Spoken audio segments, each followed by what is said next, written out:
I'm Brittany Lewis with Forbes Breaking News. At a House Oversight Committee hearing on Wednesday, Representative Rashida Tlaib spoke about AR-15s and assault weapons. She described AR-15s as weapons of war and said it was, quote, mind-boggling how easily accessible these weapons are.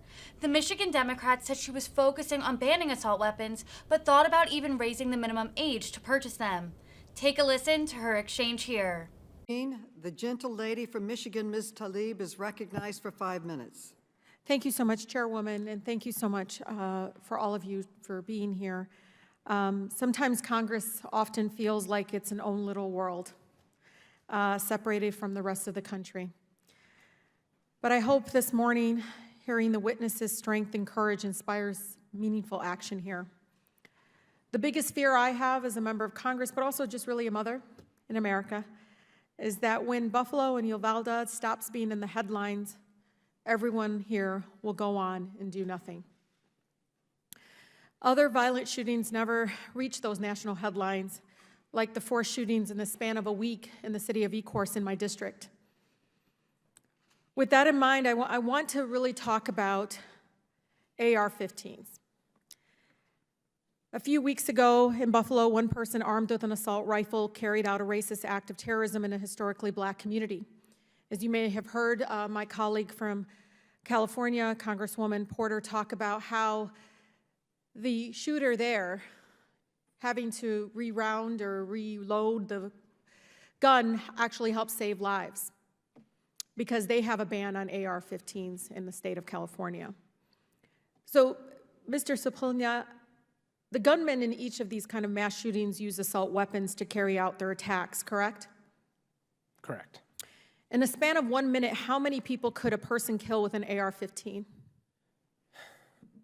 I don't know the answer to that question, but the answer is with the right high-capacity magazine, these are designed to inflict the maximum amount of damage in that time. In Buffalo, it was brought 2.5 minutes, something of that sort? Correct. How many people, 10? Correct. Those are the 10 that get killed. How many were injured? 2 more. 3 more. And Ms. Everhart testified about the damage to those even that survive. That's correct. Talk about that, because I'm just thinking of the little 4th graders and 5th graders that survived the shooting and what is happening of not only the trauma, but their livelihood of having that kind of trauma to your body. Gun violence in America is deaths, it's injuries, and it's the community trauma that starts at the scene of these crimes and ripples out.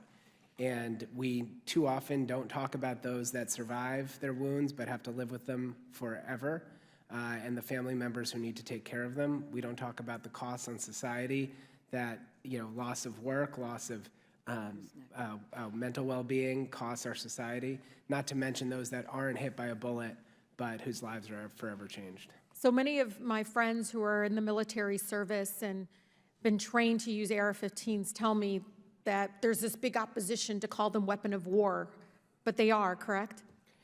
They're not only weapons of war, but they are literally designed and based on weapons in current use in the military, correct?